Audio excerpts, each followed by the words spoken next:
Okay, welcome back. So we'll start with the asymptotic notations today. Now, the basic idea why we are reading asymptotic notation is to find the time complexity. We already know in the previous video, to identify an algorithm is a good algorithm or not, we have two criteria. The first criteria is the total time utilization and the second is the space utilization. The time utilization means the time complexity. Now, it is actually very infeasible to run the algorithm on a machine and then actually calculate the time in the hour, minute or second. That is the actual units of the time. So what the asymptotic notation does for us is that it will try to take the help of some of the different ways to find the time complexity. Now, whenever I say an algorithmic complexity, for this particular moment, for our study, we will try to analyze an algorithm directly without running an algorithm on a hardware. Okay. Now what is an algorithmic complexity? It is a rough estimation of the number of steps performed by given computation depending on the size of the input data. Means we're trying to roughly estimate the number of times or the number of steps that will be performed. I'm repeating again, it is actually again a rough estimation. It is a rough estimation towards the number of steps or the number of instructions that is actually being performed by computation depending on the size of the input data. Okay, means it is again a rough estimation, means whatever the time complexity you are finding will not give you the exact but again an estimation only. Okay, it is measured through the asymptotic notation, means whatever the number of steps you will calculate, how you can measure the time complexity from that, you need something called as a asymptotic notation. Okay, now here order of G, we called big O as the order of G, where G is a function of the input data size.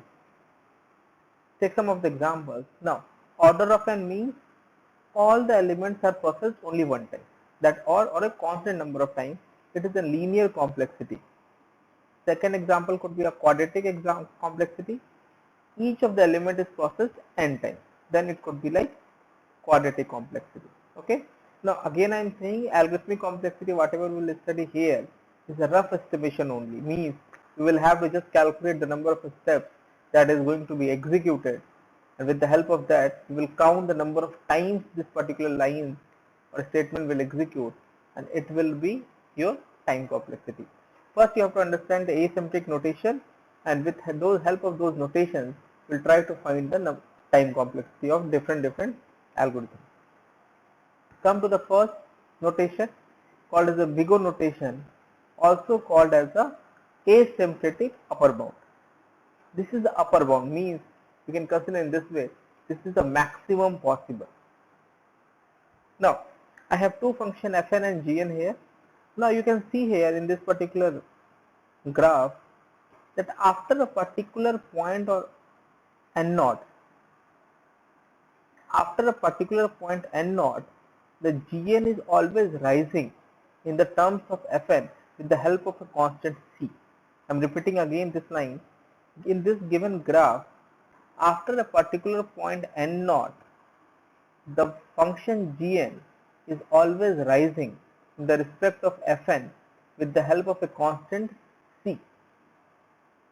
If this relation exists, so you can guarantee like after this particular point n naught, the gn will always rise in the respect of fn, no matter what should be the value of n we have. In this case we call this thing fn is order of gn. So gn behave as a upper bound to the fn here. Okay, so order of gn,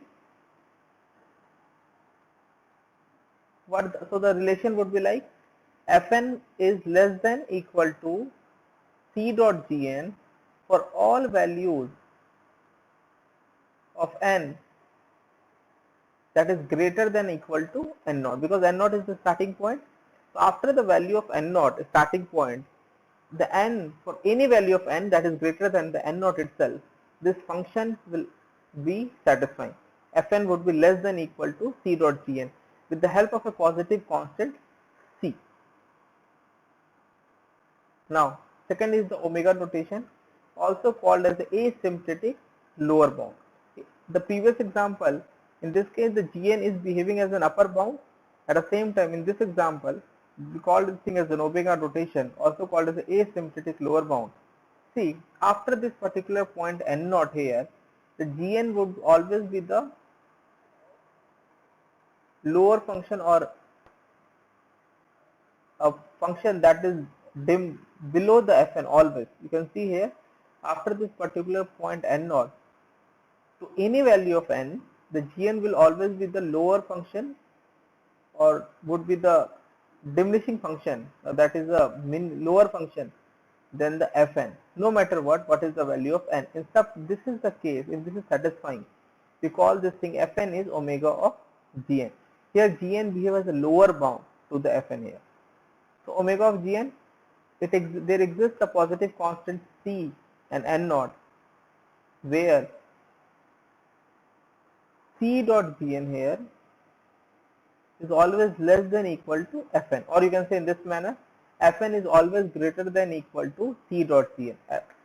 After, for all values of n that is greater than n naught. Means what I am trying to say here is, like after the value of n naught, after this particular point value of n naught, the value of any value of n, the Gn would always be the lower function with the help of a positive constant C in the respect of Fn. Okay. Third is the theta notation. Gn is an asymptotically side bound of Fn. Means you are trying to find a theta notation. Theta notation works in this particular pattern. I have two functions Fn and Gn. If I want to say Fn is theta of Gn, I want two positive constants C1 and C2, where with the help of C2, the Gn will behave as an upper bound, and with the help of C1, the Gn will behave as a lower bound. I am repeating again. I have two functions Fn and Gn. I have two positive constants C1 and C2. With the help of C2, the Gn will behave as an upper bound, and with the help of C1, the Gn will behave as a lower bound. Now, whatever the relation I am talking about, this would always be satisfying after a particular point n naught. Means after n naught, starting from n naught itself to any value of n, with the help of C2, the Gn will be the upper bound, and with the help of C1, the Gn would be the lower bound in the respect of Fn. If this is satisfying, we call this thing Fn is theta of Gn. Now, so you can see as a C1 Gn, like constant C1 Gn should always be less than equal to Fn, where Fn should be always less than equal to C2 dot Gn. For all value that is equal to or greater than n, start after n naught. So you cannot comment anything before n naught, right? But after n naught, you can guarantee this relation will always be satisfying whenever you are saying Fn is theta of Gn. Now this all the example that we have seen, they are all called as asymptotic notation. With the help of those notations, we try to give the notation to the time complexity. Now we'll take some of the practical examples and we'll see how to find the time complexity of a given algorithm. Now these are some of the 5 basic rules. The first, nested loops are multiplied together. Whenever we have a nested loop, we have to just multiply them together. Sequential loops are added. Only the largest term is kept, all others are dropped. Constants are dropped and conditional checks are constant. So whenever you have a nested loop, you have to multiply them. Whenever you have sequential loops, we have to add them. Suppose we have like 2n square plus n plus 1. In this particular example, suppose 2n square plus n plus 1. This is the largest sum, 2n square. So n and 1 would be dropped, 2n square would be taken. Now within the 2n square, 2 is a constant, that should also be dropped. So n square would be the final. Conditional checks are constant, means any checks that you perform in a loop like while loop or a for loop would be a constant. Okay. Come to the example 1. Now here you see in this particular example, I have a for loop that is starting from 0 to less than n, and we're just printing the values, nothing else. And this for loop, tell me this particular line, that print line, will execute how many number of times. I am repeating again. This is a for loop starting from I is equal to 0, I less than n, I plus plus. So this means it is loop will and it is just printing the values of I. Now, can you please help me? How many times this particular loop will run? N times? Yes or no? With 0 to n minus 1, that is n. So this loop is going to run n times. So the time complexity would be order of n. So you can find here, we are just trying to calculate the number of times your particular statement will execute. Let's see here, this particular line. Come to a quadratic example. Here we have a nested loop. I means for every iteration of I, the j will run n times. I am repeating again. Here we have two loops I and j, where I and j is nested to I. The I is running n times, j is running n times. Now, for every iteration of I, the j will run n times. So since it is a nested loop, we will just multiply. So I loop will run like how many times?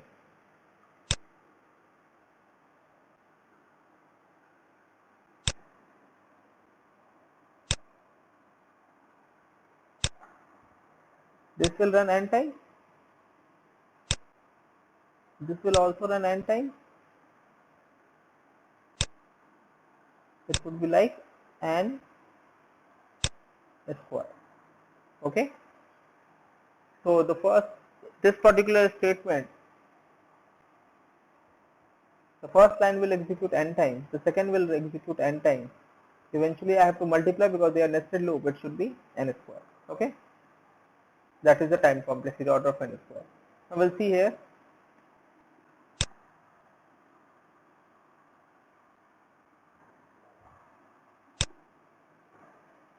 How many times this loop will run? This will run like 2n times. Okay. So this loop is going to run 2n times. So here 2 is constant. Here 2 is a constant or not? So this could be ignored. And eventually the time complexity would be order of n.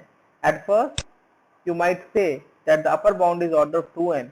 However, we drop the constant, so it becomes order of n.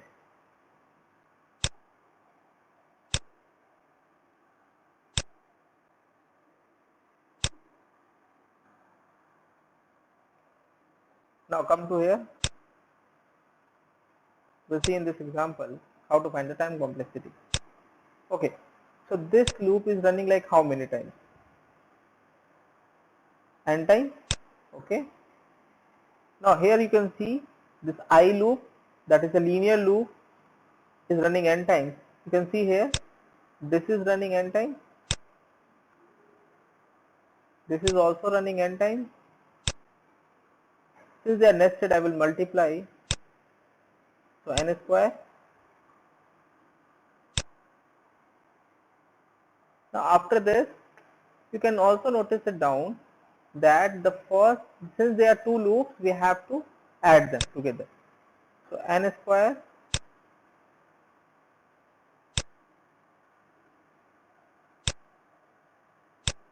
plus n. Okay. So okay, but here we also aware we have to always keep the larger term. So from n square and n, what is the larger term? N square. Okay, this is the larger term. So that will behave our time complexity as the order of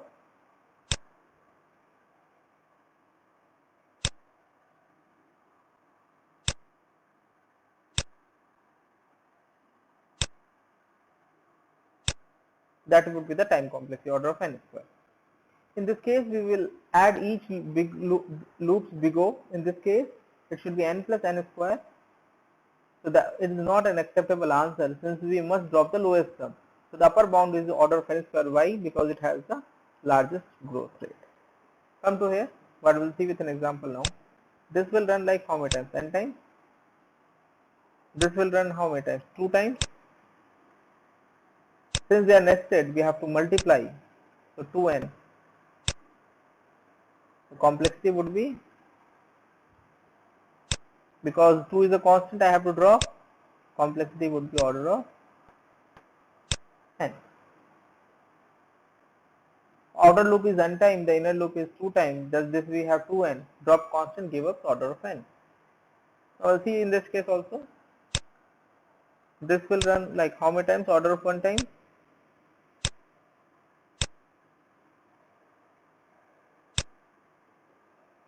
This will run like how many times? Order of n times.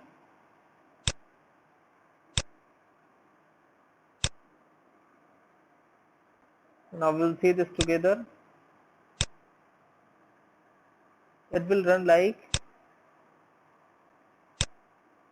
n by 2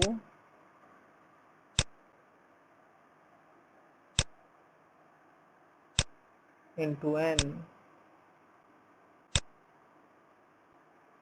Oh, okay.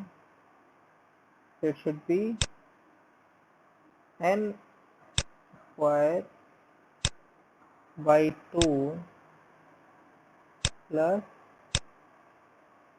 n plus 1. So this is total time the loop will run. What is the largest sum? N square by 2? N square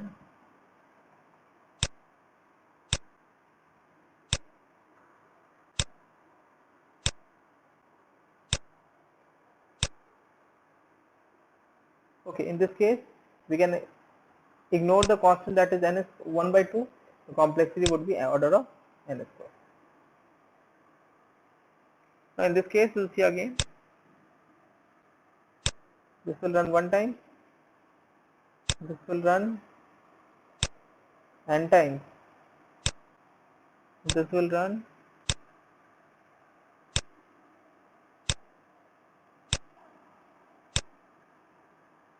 n into n times, resulting n square,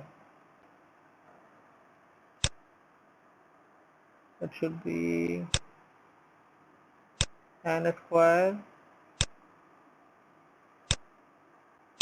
plus n plus 1.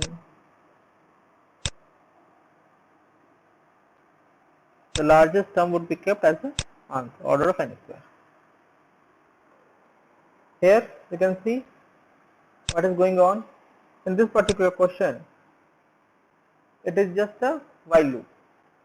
So it is like from starting from n, it is diminishing -1. So it is like n, then n minus 1, then n minus 2.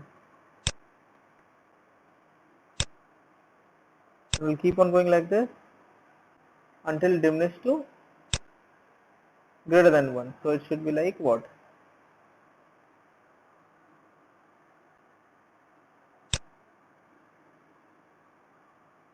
It will keep on reducing n minus 1, n minus 2, n minus 3 until the value will reach to something greater than 1. Means it is running like how many times? N minus 1 time.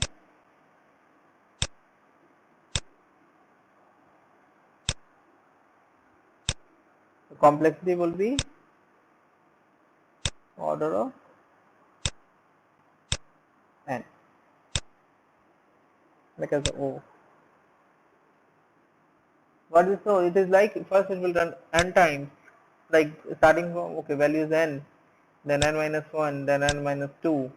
It will reduce and it will execute until the value is greater than 1. So eventually it will run n minus 1 time, order of n. So you can see here this time. First try to find how many times this loop will run. So eventually can I replace this all the three statements with a single line?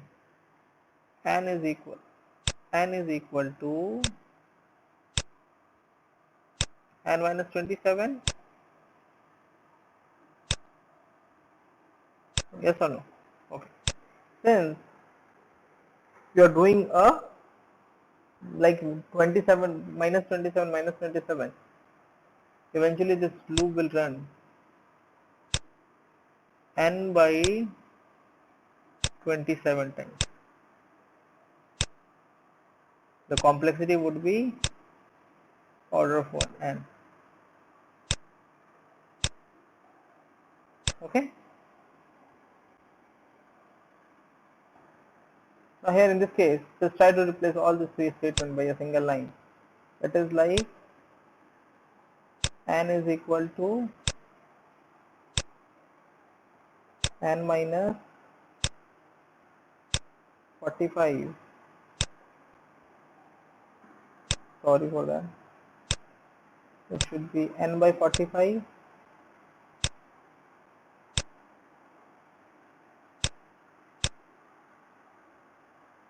The complexity would be order of, okay. Here, so till this moment you can notice whenever the operations are plus and minus, addition and subtraction, always the complexity behavior would be a linear behavior. Okay, I am repeating again.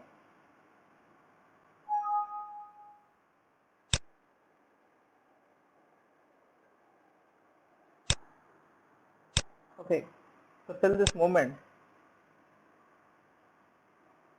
whenever the operations are addition or subtraction, the complexity would be always what? Linear complexity.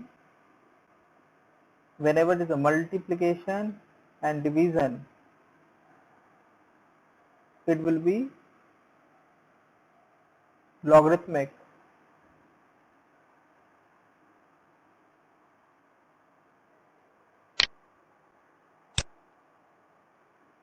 And whenever it is a square or a square root,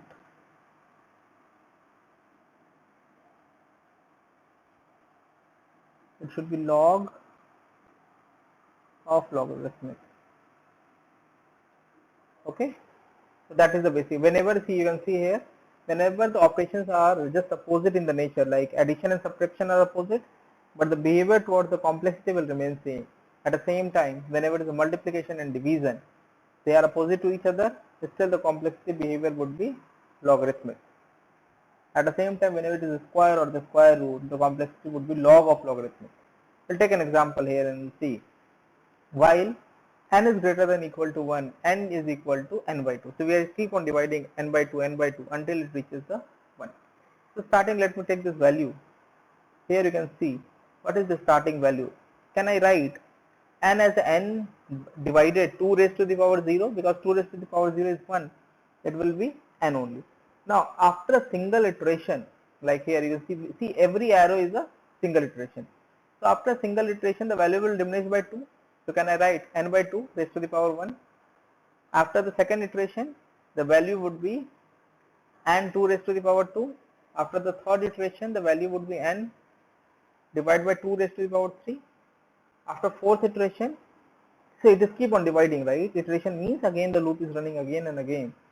And divide 2 raised to the power 4. Suppose this loop runs k time. I am not sure what is the value of k. See, because we have to find how many times this loop is running. So I am assuming, okay, this loop is running like k times.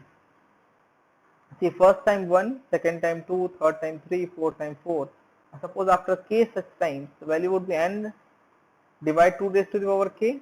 One thing we are aware, once after k time, the value will be equal to 1. So if I solve this equation, n is equal to 2 raised to the power k, taking log both the sides, this could be this manner. Hence it will reduce to k only. So k is log n. The k is like how many times this loop is running. It is running like logarithmic time, log of n. See, here the division factor is 2, that's why the base is 2. If the division factor is 3, the base will be 3. Okay, so make sure you remember this thing. We will get back to the PPT. So the complexity would be here will be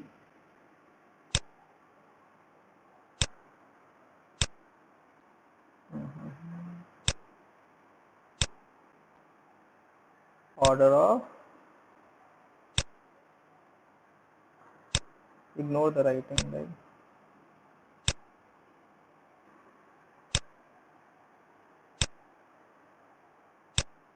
Order of log. Here, if I can try to replace this statement, it should be n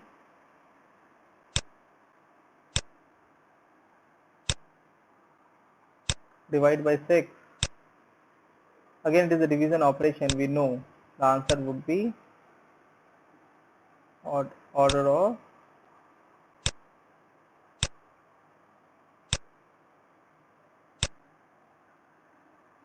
log n base 6. Okay. Here you can see in this example I have two operations, they are not related to each other. One is a minus, one is a division. Now in such cases, suppose we have multiple operations, they are not related to each other.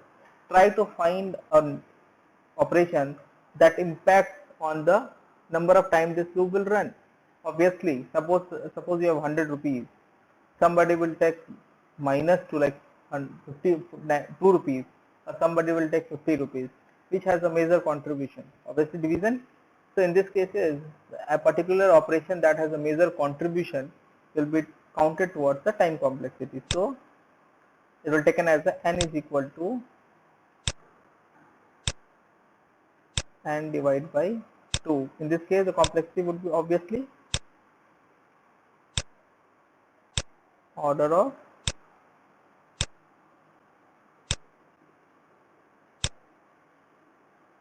log n base 2. Okay, thank you. In this case, you will see here, in this case, it is a multiplication. Generally, it is I plus plus, here it is a multiplication. The complexity would be, it is running n time, but what is the factor it is in? I value is getting increased. Multiplication, division and multiplication, opposite operation, but the behavior complexity is same, linear, sorry, logarithmic. So complexity would be order of log n base 2. Okay. Now there an iteration, however, instead of simply incrementing I, it is increased by 2 multiplication 2 itself each run. The loop is running log n time. Here you can see n times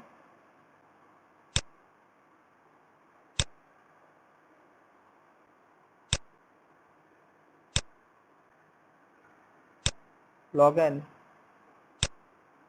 They are nested to each other, we will multiply. So n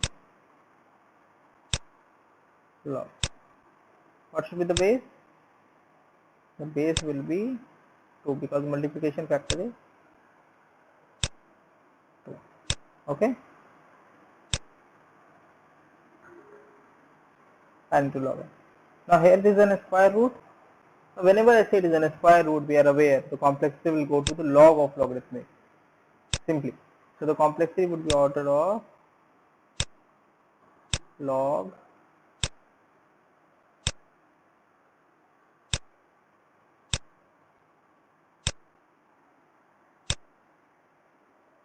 of logarithm. Okay. Consider it as an L only. Okay. The log of logarithm. Here you can see 3 different operations. Okay. Here you can see one thing noted down. N square and square root. They are cancelling each other. Right. They are just cancelling each other. Whatever you are doing as a square, the square root will diminish the values again. So what is the major operation would be n minus 2. The complexity would be order of n.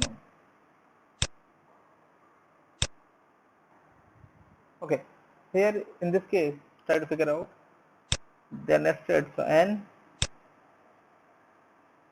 Now this loop will run how many times?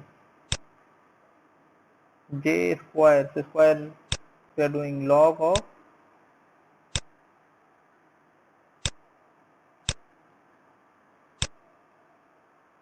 logarithmic n, log of log n.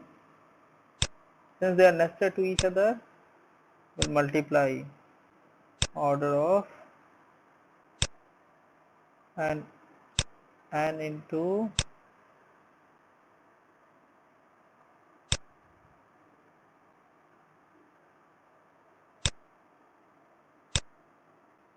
log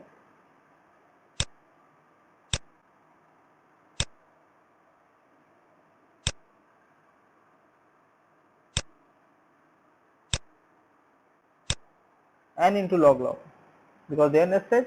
The outer loop is running n time, inner is square, so log n into log n. Okay, so this is the basic relation between here this is the theta case, also called as an average. Here with the help of C2, the Gn will behave as an upper bound. At the same time with the help of C1 will behave as a lower bound. And suppose this is the case, we call Fn is theta of Gn. Now whenever the Gn with the help of the constant C behave as an upper bound, we call Fn is order of Gn. At a third example, whenever the Gn with the help of C behave as a lower bound, we call Fn is theta of Gn. Okay, so we'll continue arrays in the next video. Thank you.